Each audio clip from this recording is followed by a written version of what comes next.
कवि के सभी दर्शकों को अंजलि सिफर का प्यार भरा अभिवादन। आज जो शख्सियत हमारे साथ स्टूडियो में मौजूद हैं, साहित्यिक जगत में वो किसी परिचय की मोहताज नहीं। अम्बाला में बहुत सी गतिविधियाँ इनके मार्गदर्शन में और इनके प्रोत्साहन में होती रहती हैं। तो मैं स्वागत करती हूँ आदरणीय ओम प्रकाश असीजा जी उर्फ ओम बनमाली जी का। नमस्कार सर, कॉफ़ी विद कवि के सभी दर्शकों की ओर से आपका स्वागत है।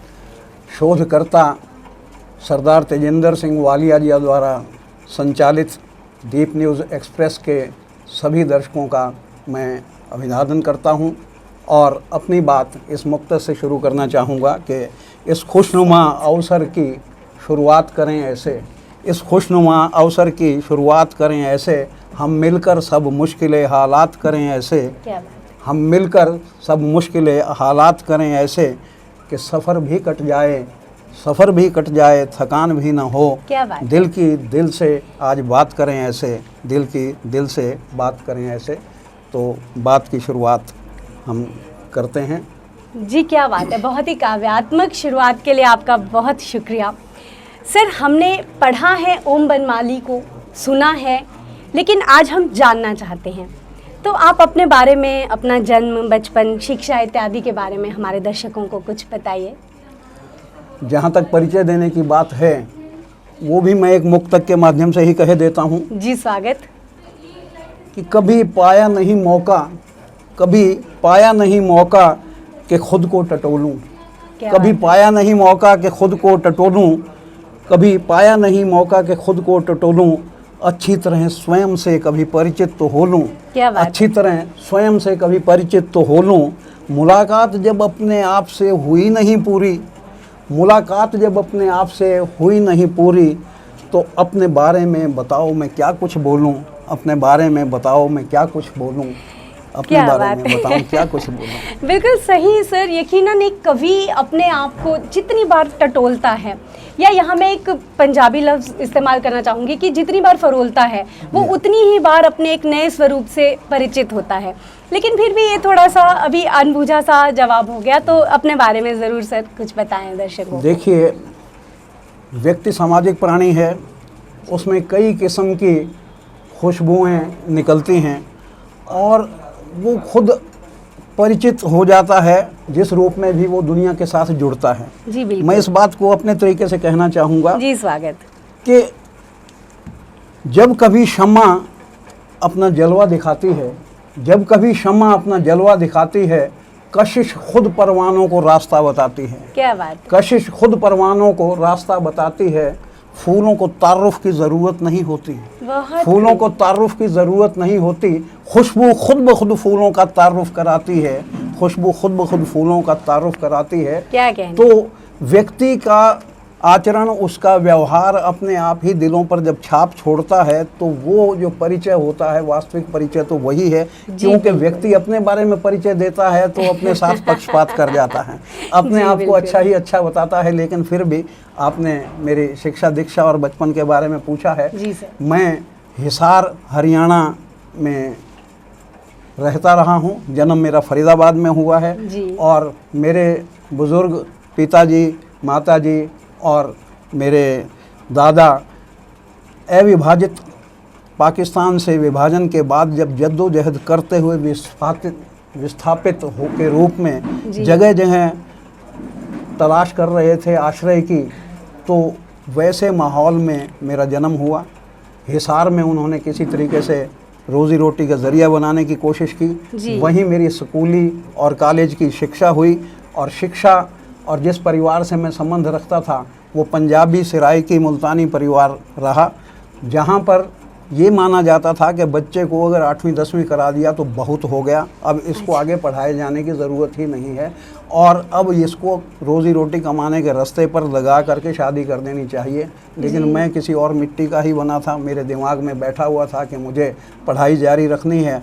तो मैंने अपने दम पर अपनी मेहनत से ट्यूशन पढ़ा करके, स्कॉलरशिप ले करके, किताबें उधार दे करके अपनी शिक्षा दीक्षा जारी रखी और यहाँ तक कि ऐसी स्थितियाँ आई कि परिवार को बिना बताए हुए भी मैंने ग्रेजुएशन में प्रवेश किया और मेरा घर रेलवे स्टेशन के पास था और मौका निकाल के मैं खाली प्लेटफार्म पर रेलवे की जो लाइट है उसमें बैठ करके पढ़ाई कंप्लीट करता रहा। क्या कहने हैं मैंने सर? बीकॉम किया, उसके बाद मैं एमकॉम करना चाहता था, लेकिन एमकॉम उन दिनों में यानी 1971 के समय में सिर्फ चंडीगढ़ पंजाब यूनिवर्सिटी में था, मेरे साधन थे नहीं, तो किसी भी तरीके से मैंने दोस्त से पैसे उधार लेकर के पोस्ट ग्रेजुएशन एमए इकोनॉमिक्स किया और उसके बाद जद्दोजहद की शुरुआत हुई, नौकरी की तलाश हुई और नौकरी रोज़ी रोटी के सवाल में जबकि मैं साहित्य से जुड़ा रहना चाहता था, जैसा भी मुझे मौका मिला बैंक की मैंने परीक्षा दी, कंपटीशन में भाग लिया और बैंक की नौकरी मुझे मिल गई। इस तरीके से मेरी शुरुआत हुई। क्या बात है, क्या कहने। तो बहुत ही इंस्पिरेशनल रहा आपका ये सफ़र। तो सर, अंकों से खेलते खेलते कब शब्दों से खेलने की शुरुआत हुई? कब आपने पहली रचना, आपको अगर याद हो तो साझा कीजिए, उसके सफ़र की, अपने साहित्यिक सफ़र की शुरुआत कैसे आगे बढ़ा? हम जहाँ पर रहते थे वहाँ और पारिवारिक माहौल में कोई साहित्यिक या इस प्रकार की कला से जुड़ी कोई गतिविधि नहीं होती थी। लेकिन हमारे घर के पास में ही थोड़ी दूरी पर एक लाइब्रेरी थी, वहाँ मेरे जो चचेरे बड़े भाई हैं वो जाया करते थे, वो मुझे ले जाने लगे और मेरी वहाँ पर जिज्ञासा बढ़ी पत्रिकाओं के साथ, पुस्तकों के साथ। और वहाँ जिज्ञासा कई बार इस रूप में हुई कि धीरे धीरे मैं किताबी कीड़ा बन गया। क्या कहने। और वहाँ की हिसार की शायद ही कोई ऐसी लाइब्रेरी हो जो मैंने नहीं चाटी हो। वहाँ बहुत किताबें मैंने पढ़ी और मेरे मन में जिज्ञासा हुई कि ये कला से जुड़ा हुआ ये जो रंग है लिखने का, ये बहुत निराला रंग है, मुझे भी इस तरफ कोशिश करनी चाहिए। तो गुरुजनों से, बुज़ुर्गों से जो मेरे और साथ में थे कला से जुड़े हुए, उन्होंने मुझे प्रोत्साहित किया और मैंने धीरे धीरे जो है वो कलम चलानी शुरू की। मेरी पहली रचना क्षणिकाओं के रूप में थी उन दिनों, कादम्बनी और दूसरी शंकर्स वीकली हिंदी में भी छपते थे। तो वहाँ मैंने पहली एक क्षणिका भेजी। वो क्षणिका थी कि खड़ा पानी हो जाता है गंदला, जी, गतिहीन जीवन है बेकार। क्या खड़ा पानी हो जाता है गंदला, गतिहीन जीवन है बेकार, दल बदलने में बेतकल्लुफ़ हूँ, दल बदलता हूँ दिन में चार। ये क्षणिका थी सिद्धांत प्रियता के नाम से। और इस तरीके से गाड़ी आगे चलती गई, लोगों का मार्गदर्शन मिलता गया, कला के लोगों के साथ जुड़ता रहा। जहाँ पे भी मैं रहा हूँ मैं कला के लोगों के साथ जुड़ करके रहा हूँ, वहाँ से बहुत कुछ सीखा है। जीवन के उतार चढ़ाव ने बहुत कुछ सिखाया और धीरे धीरे ये मेरा मानसिक आहार बन गया कि साहित्य जगत से जुड़े रहना है। चाहे बैंक की नौकरी है, 2 और 2 4 की नौकरी है और 2 और 2 4 भी अपनी जगह ज़रूरी हैं, उस रोल में भी मैंने खूब जम के काम किया, पूरे मन के साथ काम किया और उसमें भी मुझे तरक्की मिली। और 37 वर्ष की सेवा करने के बाद मैं चीफ मैनेजर के रूप में यूनियन बैंक ऑफ इंडिया से सेवानिवृत्त हुआ। क्या कहने, क्या कहने। बहुत ही एक आपने एक लफ्ज़ का इस्तेमाल किया, दर्शकों की मानसिक आहार। वाकई एक साहित्य कर्मी के लिए मानसिक आहार कितना ज़रूरी है, ये आज हम ओम बनमाली सर से जान पा रहे हैं।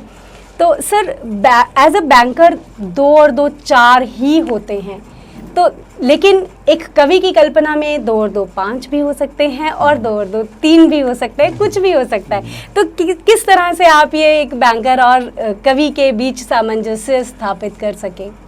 असल में अंक जो हैं वो जीवन का हिस्सा हैं। अंकों के बिना गति नहीं है। जी बिल्कुल। अंकों की 1 से 9 तक की संख्या हमारे जगत में हमारी धरोहर के रूप में और हमारी आध्यात्मिक जो जानकारियां हैं उसके साथ जुड़ी हुई है। जी सर। लेकिन 2 और 2 4 बिल्कुल लकीर पे चलने की स्थिति है, जिसमें ना इधर होना है ना उधर होना है, वास्तविकता को ही दर्शाना है। जब तक वास्तविकता नहीं होगी सामने, तब तक बैंकर जो है वो सफल नहीं हो सकता। उसको आर पार संख्याओं के हिसाब से देखना है, संख्याओं से खेलना है और संख्याओं के साथ जुड़ कर के ही लोगों का, बैंक का कार्य संपादन करना है। उसके अलावा कवि के रूप में या साहित्यिक के रूप में अंक अपनी जगह पर बहुत ही अजीबोगरीब किस्म के खेल खेलते हैं। जी सर। कहीं कोई किसी परिवार में जन्मा है तो अंक के नाम पर उसके पास सिर्फ और सिर्फ जो आपका उपनाम है सिफर ही आती है। जी सर, और ये सिफिर बहुत जो है, यथार्थ बोला आपने। और ये सिफिर जो है वो आदमी को कहीं का नहीं छोड़ती, चाहे तो वो अर्श में पहुंचा देती है, चाहे वो फर्श पे ला देती है। तो सिफिर कहाँ पे है, किसके साथ जुड़ी है, अंक कौन सा किसके साथ जुड़ा है, वो 1 और 1 11 भी हो जाता है, 9 और 2 11 भी हो जाता है। तो काव्य रूप में हम उसको उस तरीके से लेते रहे हैं, आत्मसात करते रहे हैं। आज आपके साथ जुड़कर तो यकीनन मैं अर्श पर महसूस कर रही हूँ। बहुत कुछ आपसे सीखने को मुझे भी मिल रहा है और यकीनन हमारे दर्शकों को भी बहुत कुछ सीखने, जानने, पहचानने को मिलेगा। सर, ओम बनमाली एक बहुत ही कर्णप्रिय, एक बहुत ही आत्मीय सा ये उपनाम है बनमाली। तो ये किस तरह से आपने सोचा और कब रखा, इसके बारे में कुछ बताएं। देखिए, मैं जब साहित्य में लिखने लगा तो मैंने पाया कि लोग अपने नाम के साथ कुछ ना कुछ पुछल्ला जरूर लगाते हैं। जी सर। और उसकी पहचान धीरे धीरे उसी से ही हो जाती है। उसकी दूसरी पहचान जो है वो पीछे हट जाती है। जैसे हरिवंश राय बच्चन हो गए, निराला जी हो गए, दूसरे लोग हो गए, तो मेरे मन में आया कि मुझे भी ऐसी कोई ना कोई पूंछ लगानी चाहिए। जी सर। और तलाश करते करते पहले मैं किस नाम से करूं, तो मेरी निगाह से बार बार जो रचना मेरे सामने, मेरे जहन में बिल्कुल छप चुकी थी, वो थी हमारे जाने माने साहित्यकार, हिंदी के मील पत्थर माखनलाल चतुर्वेदी जी की एक रचना है, एक पुष्प की अभिलाषा। उसमें एक पंक्ति आती है कि मातृभूमि पर शीश चढ़ाने जिस पथ जावे वीर अनेक, मुझे तोड़ देना वनमाली उस पथ पर तुम देना फेंक। बहुत तो वहाँ पर जो वनमाली आया वो मेरे दिल को इतना भा गया कि मैंने उसे ही अपना उपनाम बना लिया। जबकि मेरे परिवार के लोग इन चीज़ों से परिचित ही नहीं थे। धीरे धीरे जब लोग मुझे बनमाली नाम से जानने लगे, मेरे पिताश्री के पास इस नाम से पूछने लगे, तो उन्होंने एक बार मेरे से पूछा कि ये पूछ कौन सी लगा ली तुमने अपने साथ। तो मैंने कहा जी अपनी अपनी पसंद है, अब इस रूप में ही चलेगा तो इस रूप में चलेगा। धीरे धीरे ये रूढ़ हो गया, बैंक में भी बाहर भी बनमाली नाम से ही जाना जाने लगा। मेरी पोस्टिंग टाटा नगर बिहार में हुई तो मेरे अंडर वहाँ पर बंगाली लोग बहुत थे, वो इस नाम से बहुत प्रसन्न हुए। पहले मैं वनमाली इस्तेमाल करता था, वहाँ वाह और बा में कोई अंतर नहीं है बांग्ला में, तो वो बनमाली ही बुलाते रहे और ये नाम ही पूरा हो गया। लेकिन इसके कारण मुझे कुछ और स्थितियाँ भी मैंने देखी। बनमाली जो है वो पता चला कि महाराष्ट्र में पर्टिकुलर एक कास्ट है, उस किस्म के लोग रहते हैं। मुझे मालूम हुआ बनमाली भगवान कृष्ण का नाम है। इसके अलावा बन्नूवाल एक एरिया रहा है, वहाँ के लोग तो वो मुझे कह देते थे बन्नूवाली हो आप, कई बार भंसाली हो आप, कई बार किस रूप में, कई बार बैनीवाल हो आप। तो ये रूप चलता रहा, लेकिन इस तरीके से पहचान बनती रही और नाम जो है मेरा पक गया ओम बनमाली। और आज यकीनन मुझे लगता है कि ज़्यादातर लोग आपको बनमाली नाम से ही जानते हैं। बिल्कुल। तो बहुत ही सुंदर आपने ये बताया इसके पीछे का किस्सा। जी हाँ। तो सर, आप किस किस विधा में लिखते हैं? कुछ विधाओं से अपने आप हमें परिचित कराएं, क्योंकि आप एक बहुआयामी प्रतिभा के मालिक हैं, तो ज़रूर हमें बताएं। मुझे बहुत सी विधाओं की तरफ खिंचाव हुआ, लेकिन मेरा आकर्षण जो संक्षिप्त में सब कुछ व्यक्त कर दे उसकी तरफ बहुत गया। जैसे चौपाई है, सिर्फ 2 पदों में ही बात खत्म की जाती है। श्लोक है, 2 पंक्तियों में ही बात खत्म की जाती है। उर्दू का शेर है, सिर्फ 2 पंक्तियों में ही बात खत्म की जाती है। दोहा है, 2 पंक्तियों में बात खत्म की जाती है। तो मेरा पहले ध्यान गया क्षणिकाओं की तरफ, जिसमें चंद पंक्तियों में ही बात खत्म की जाती है, खत्म हो जाती है। तो मैं एक क्षणिका आपके सामने पेश करता हूँ। जी सर, स्वागत है। वाकई में बहुत सी ऐसी विधाएं हैं जो बहुत कम शब्दों में बहुत बड़ी बात कह जाती हैं, तो उन्हीं से रूबरू होते हैं। जी सर। एक क्षणिका है मेरी, बहुत पॉपुलर हुई। जी। शीर्षक है सज्जन। सज्जन। शिष्टता के खूंटे से बंधा, शिष्टता के खूंटे से बंधा, मैं रहता सदा बोझ लदा। शिष्टता के खूंटे से बंधा, मैं रहता सदा बोझ लदा। दोस्त मेरे मुंह पर कहते सज्जन, पीठ पीछे गधा। पीठ पीछे गधा। तो सज्जनता को इन शब्दों में मैंने समेटने की कोशिश की। शायद ये कड़वी सच्चाई आपने बयान कर दी है। बिल्कुल बिल्कुल। मैंने देखा। एक मैं और क्षणिका आपको सुनाऊं।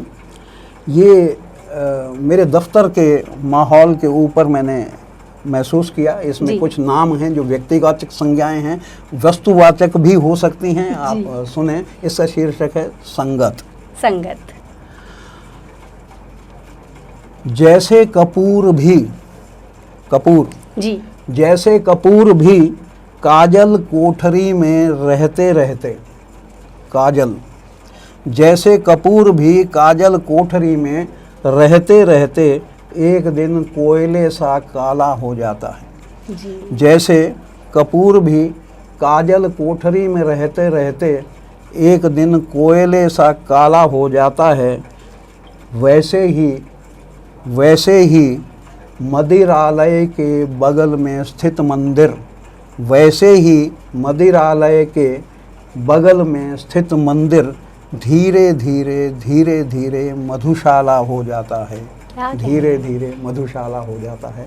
तो ये संगत का असर बहुत दूर तक होता है। वाकई बिल्कुल संगत का बहुत असर होता है, वही आपने क्षणिका में दर्शाया। एक और क्षणिका मैं सुनाना चाहूँगा जो मुझे बहुत मकबूल हुई। जी सर। इसका शीर्षक है शबरी। शबरी। शबरी एक पात्र है रामचरितमानस का, जी, जिसको प्रति मैं बहुत आकर्षित रहा हूँ। जबकि मैं बहुत धार्मिक व्यक्ति नहीं हूँ, लेकिन फिर भी कुछ पात्र हैं जो मुझे खींचते रहे हैं। शबरी के जूठे बेर, शबरी के जूठे बेर आज के रावण भी खाते हैं। क्या कहें? शबरी के जूठे बेर आज के रावण भी खाते हैं, लेकिन केवल तब जब 5 साल बाद चुनाव आते हैं। क्या कहने? 5 साल बाद क्या चुनाव कहने? आते हैं। ये जो एक अचानक दूसरी पंक्ति में ट्विस्ट लिया क्षणिका ने, और एक बहुत ही करारा कटाक्ष। बेहतरीन सर। तो इस तरह से क्षणिकाओं की तरफ बढ़ा अपने तरीके से। फिर मैं दोहे की तरफ बढ़ा, हालांकि कम लिखा मैंने, क्योंकि बैंकिंग जो है मुझे इजाज़त नहीं देती थी। बैंक की तरफ मेरी जो दायित्व था, 9 बजे तक कई बार सारी रात ऐसी बैंकिंग देखी है, मैनुअल बैंकिंग जिसे कहते हैं, उधर ध्यान देना पड़ता था।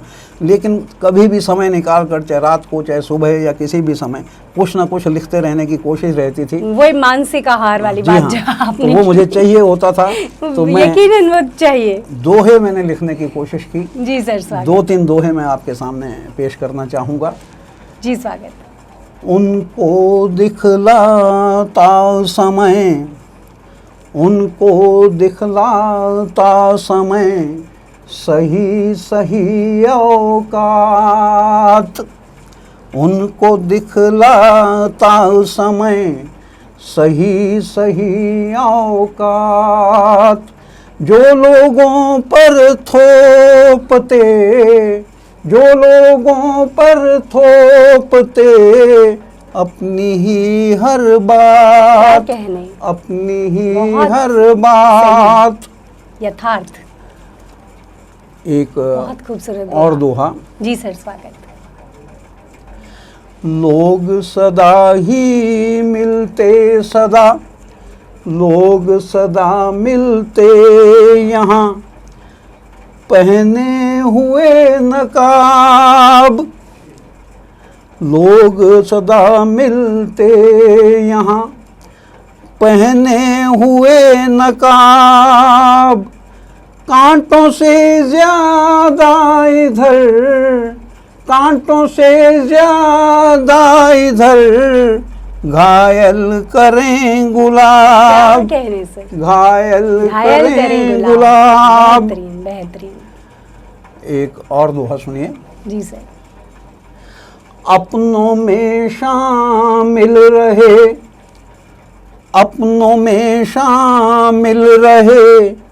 आस्तीन के सांप, अपनों में शामिल रहे आस्तीन के सांप, लेकिन हम सीधे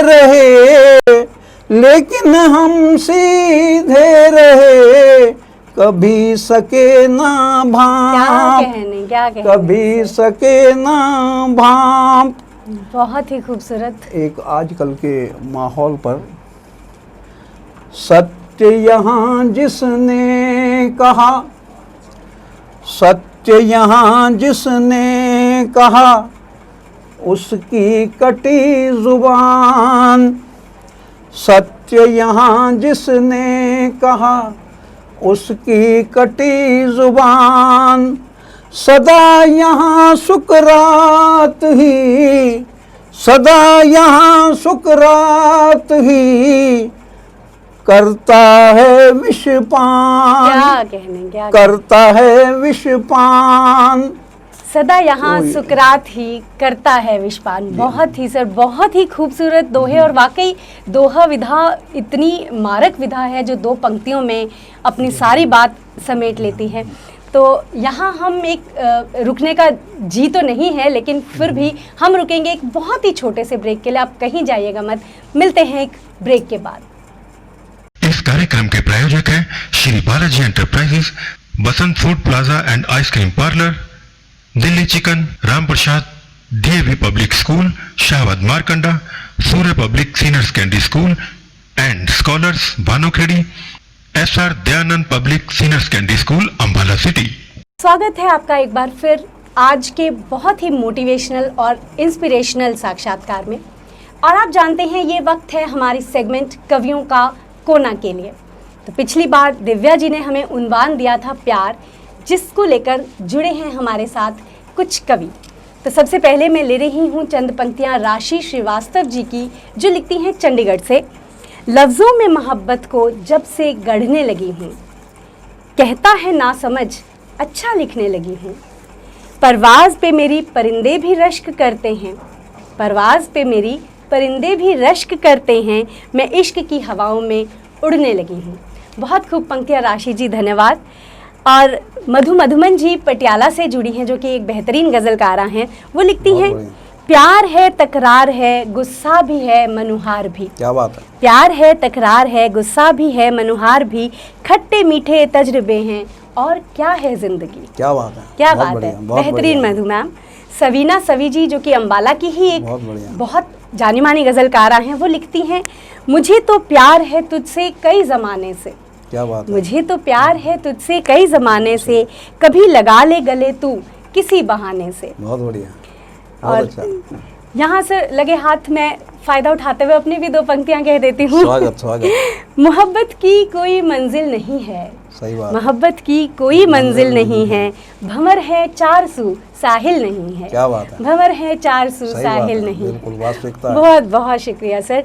और अब आपकी कुछ पंक्तियाँ हो जाएं प्यार उन्वान पर। प्यार से ही जुड़ी हुई बात कहना चाहूँगा। जी सर। इसमें अतिथि भी है और प्यार भी है। जी मुक्तक है। जी स्वागत। मेरी राहे मोहब्बत को, मेरी राहे मोहब्बत को आसान बना रहने दो। क्या कहने। मेरी राहे मोहब्बत को आसान बना रहने दो, कभी कभी मिलने का सामान बना रहने दो। क्या कहने, कभी कभी मेरी राहे मोहब्बत को आसान बना रहने दो, कभी कभी मिलने का सामान बना रहने दो। ख्याल इतना न रख, ख्याल इतना न रख के हो जाऊं मैं यहीं का। क्या कहने। ख्याल इतना न रख के हो जाऊं मैं यहीं का, 2 दिन के लिए अपने दिल में मेहमान बना रहने दो। 2 दिन के लिए अपने दिल में मेहमान बना रहने दो। इसका क्या उत्तर मेरा दूसरा पक्ष दे रहा है, वो भी जी क्या कहने। राहे मोहब्बत इतनी आसान नहीं है। क्या बात। राहे मोहब्बत इतनी आसान नहीं है। बिल्कुल बिल्कुल। प्यार कोई खरीद फरोख्त का सामान नहीं है। क्या कहने। राहे मोहब्बत इतनी आसान नहीं है। आसान नहीं है, प्यार कोई खरीद फरोख्त का सामान नहीं है। बिल्कुल। अरे रहना है तो हमेशा के लिए दिल में रहो। क्या बात है। अरे रहना है तो हमेशा के लिए दिल में रहो, मेरा दिल कोई किराए का मकान नहीं है। क्या कहने। मेरा दिल कोई किराए का मकान नहीं है। बहुत खूबसूरत तो पंक्तियां सर। सवाल जवाब 2 पक्ष थे, बहुत मजा आया। वो मैंने रखे आपके सामने। जी जी सर। मैं 2-3 मुक्तक और सुनाना चाहूँगा। जी सर स्वागत। फूलों को उसे छूने का अधिकार नहीं है। क्या।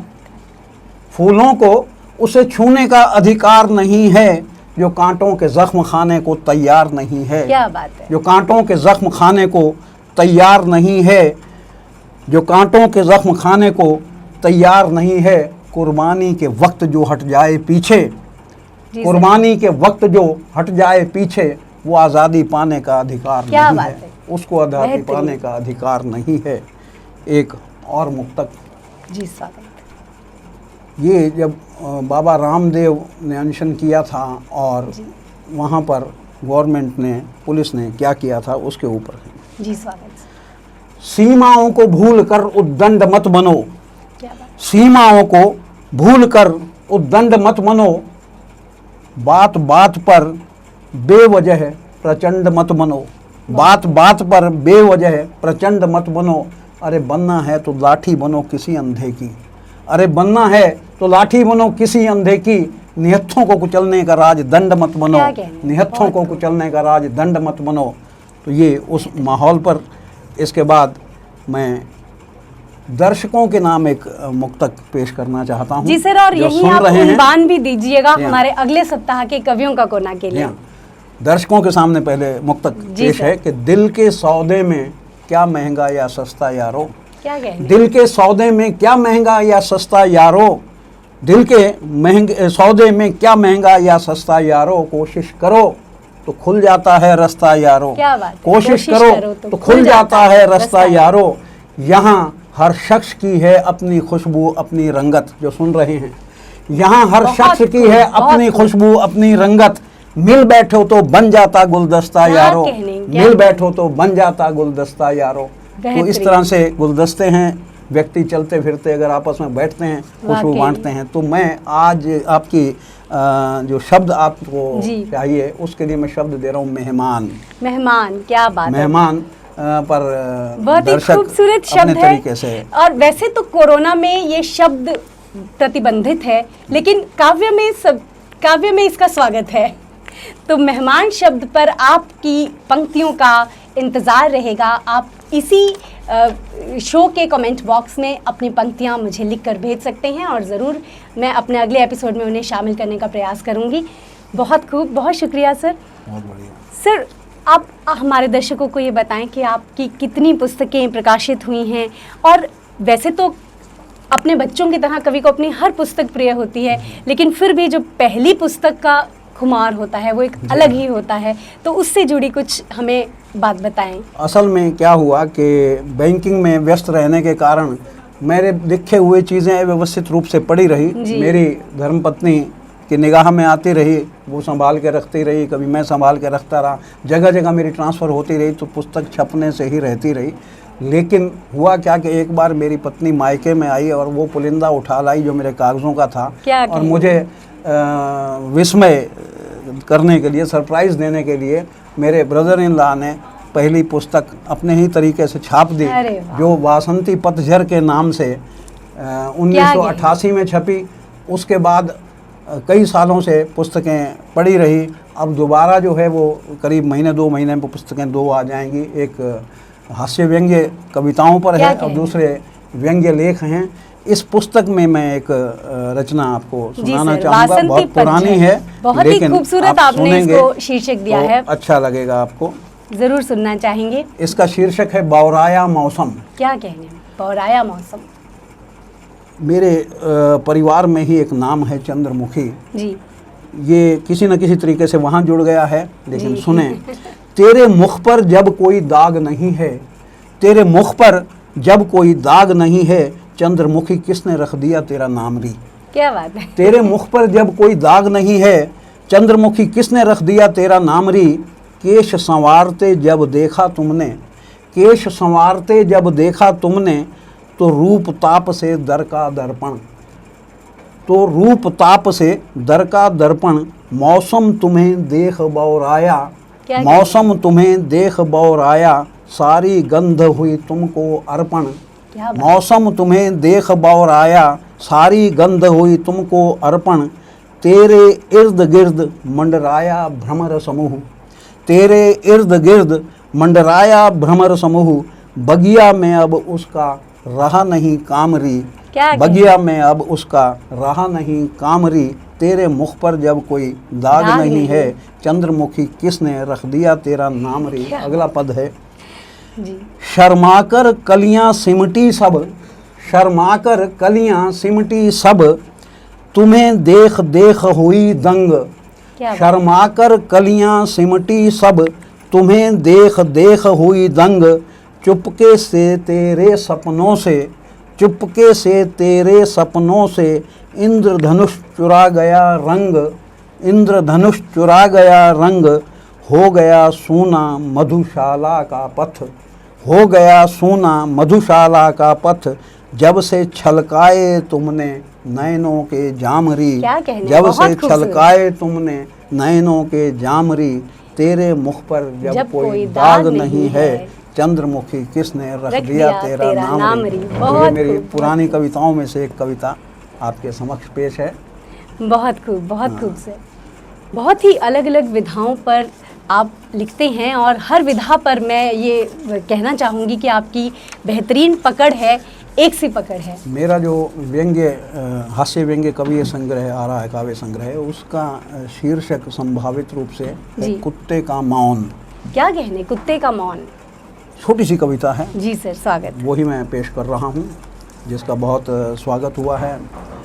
मैंने अपने इलाके के कुत्ते को, मैंने अपने इलाके के कुत्ते को जब अनावश्यक रूप से खामोश पाया, मैंने अपने इलाके के कुत्ते को जब अनावश्यक रूप से खामोश पाया, तो कारण पूछने पर तनिक उदास स्वर में उसने बताया, तो कारण पूछने पर तनिक उदास स्वर में उसने बताया कि जब से घोषित हुआ है चुनाव, जब से घोषित हुआ है चुनाव, हालात में आ गया है ऐसा बदलाव, हालात में आ गया है ऐसा बदलाव कि नेता लोग मुझसे ज़्यादा काटने भौंकने और गुर्राने लगे हैं, कि नेता लोग मुझसे ज़्यादा काटने भौंकने और गुर्राने लगे हैं। हर नुक्कड़ चौराहे और मैदान में, हर नुक्कड़ चौराहे और मैदान में मंच पर चढ़कर मुझे नीचा दिखाने लगे हैं, मंच पर चढ़कर मुझे नीचा दिखाने लगे हैं। यह देख देख कर कुछ दिनों के लिए मैंने धारण कर लिया है मौन, यह देख देख कर कुछ दिनों के लिए मैंने धारण कर लिया है मौन। चुनाव के मौसम में, चुनाव के मौसम में नेता के सामने हमारी भौंक और गुर्राहट भला सुनेगा कौन, हमारी भौंक और गुर्राहट भला सुनेगा कौन, भला सुनेगा कौन। क्या कहने सर, सटीक कटाक्ष, बेहतरीन व्यंग्य, बहुत ही खूबसूरत। सर, अपने इस इतने लंबे साहित्यिक सफ़र में आपने बहुत से इनामात, बहुत सारे सम्मान प्राप्त किए।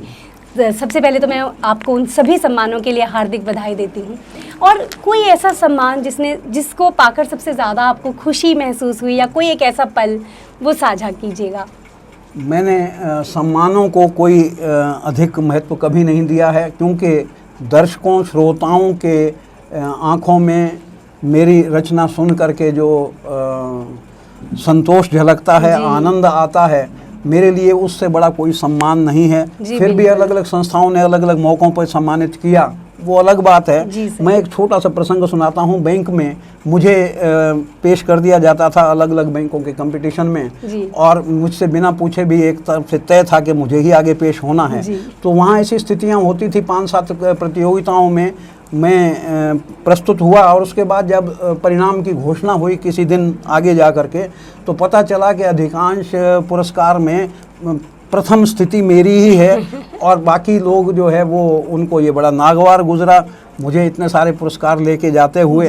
तो उन्होंने अगली बैठक में ये निश्चित कर दिया कि बनमाली जी को आगे से आप प्रतिभागी के रूप में यहाँ पेश नहीं करेंगे, उन्हें जज के रूप में पेश करेंगे। तो ये एक छोटी सी याद मेरे मन में बैठ गई। तो पुरस्कारों की अपनी कहानी है, पुरस्कार अपनी जगह पे, लेखन अपनी जगह पे। क्या बात है। तो प्रतिभागी नहीं, फिर उसके बाद से आपको जज के रूप में ही प्रस्तुत किया जाने लगा। वाह सर, मैं जितना आपके संपर्क में आ सकी हूँ, मैंने देखा है कि आप नव लेखकों को बहुत अपने तौर पर प्रोत्साहित करते हैं। तो आप हमारे सुनने वालों में भी बहुत से लेखक भी हैं और पाठक भी हैं, दर्शक भी हैं। तो आप नए लेखकों के लिए क्या कुछ संदेश देना चाहेंगे, या क्या चुनौतियाँ हैं जिनका आज वो सामना कर रहे हैं? मैं अपने आप को इतना महत्वपूर्ण नहीं समझता कि मैं किसी को इस प्रकार की नसीहतें दूं, लेकिन फिर भी जैसा कुछ मैंने महसूस किया है जीवन में, तो मेरा कहना ये है कि लेखक अपने प्रति, अपने लेखन के प्रति, समाज के प्रति ईमानदार बने।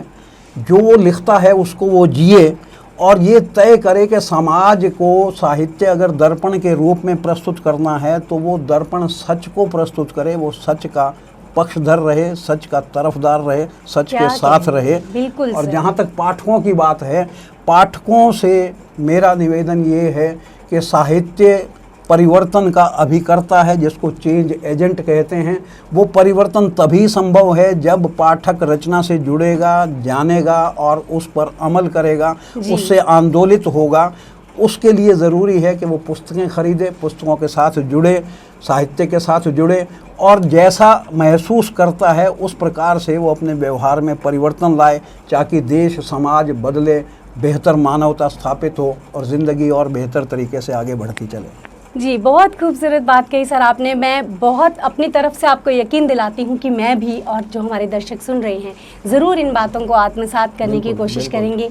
और मैं आपका बहुत बहुत शुक्रिया अदा करना चाहती हूँ सभी दर्शकों की तरफ से और हमारे एमडी सर तेजिंदर वालिया जी की तरफ से कि आपने अपना कीमती समय हमारे सबके लिए निकाला और इतनी अच्छी अच्छी बातें अपने जीवन से जुड़ी और हमें सिखाई और हमें समझने का आपको मौका मिला। और मैं अब आमंत्रित करती हूँ हमारे एमडी सर, दीप एक्सप्रेस न्यूज़ के एमडी सर आदरणीय तेजिंदर सिंह वालिया जी को कि वो आएँ और आदरणीय ओम बनमाली जी का सम्मान करें। मैं दो शब्द उनके बारे में भी कहना चाहता हूँ। जी, ज़रूर, मेरा स्वागत। परिचय बहुत साल पहले इतिहास के शोधकर्ता के रूप में सरदार तेजिंदर सिंह वालिया जी के साथ हुआ। उनकी पुस्तक के साथ उनसे मेरी डिस्कशन हुई। उसके बाद क्योंकि मेरी पोस्टिंग कभी कहीं होती रही, जी। तो अपने आप में मैं इनको इतिहास के शोधकर्ता के रूप में भी जानता हूँ। नमस्कार दोस्तों, आज हमने अपना तीसरा हमारा जो एपिसोड था कॉफ़ी विद कवि, आपने देखा जो आज कवि आए वो आपने सुना। वो कवि एक शब्द उनके लिए छोटा शब्द है। जो मैं कहूँ हमारे बनवाली जी, बनवाली एक फूलों का दस्ता है। ये तो बैंक के एक बहुत बड़े ऑफिसर रहे हैं। हमारे लिए बनवाली जी आप एक एटीएम हो बैंक का। आज हमने आपको देखा थोड़ा चार्ज होते हुए और आज हम इतना टाइम नहीं दे पाए आपको। मैं ये सभी अपने दर्शकों की तरफ से और अपने पूरे स्टाफ की तरफ से और हमारे होस्ट हैं जो अंजलि सफ़र, मैं ये रिक्वेस्ट करूँगा कि हम बहुत जल्द आपको दोबारा बुलाएंगे, क्योंकि अभी तो हमने आपका एक रूप देखा है। आप तो सतरंगी पींग हो, जैसे सतरंग होते हैं ना पींग में। मैं बहुत पुराना, जैसे आपने बताया, बहुत आपसे के साथ मेरी डिस्कशन हुई। आपने पुरानी यादें ताज़ा की, हिस्ट्री ऑफ अम्बाला जब हम लिख रहे थे, कवियों के बारे पुराने, आपने बहुत अच्छी अच्छी बातें बताई थी। कभी हम बहुत जल्दी दोबारा उस टॉपिक पे भी बात करेंगे। आप हमारे स्टूडियो में आए, हम आपका स्वागत करते हैं। और जैसा आपने कहा कि आप तो जजेस की कुर्सी पे बैठते रहे और यहाँ भी हमारा मार्गदर्शन आप इस फील्ड में हमारी अंजलि जी का कीजिए, हमें अच्छा लगेगा। तो दर्शकों, जैसा कि वालिया सर ने कहा, वाकई आज हमारी मुलाकात हुई एक सतरंगी व्यक्तित्व के मालिक से, वाकई जिनके शायद आज हम बहुत कम रंगों से मुलाकात कर पाए हैं। उम्मीद करती हूँ आपको ये मोटिवेशनल, इंस्पिरेशनल एपिसोड बहुत पसंद आया होगा। बहुत कुछ हमने सीखा उनसे और आत्मसात करने की कोशिश करेंगे। तो जुड़े रहिएगा हमारे साथ अगले एपिसोड में और मत भूलिएगा कवियों का कोना के लिए इस बार के उन्वान मेहमान पर अपनी पंक्तियाँ भेजना। कार्यक्रम के प्रायोजक थे Shri Balaji enterprises, Basant food plaza and ice cream parlour, Delhi chicken, Ram Prasad, DAV public school, Shahbad Markanda, Surya public senior secondary school and scholars, Banokhedi, SR Dayanand public senior secondary school, Ambala city.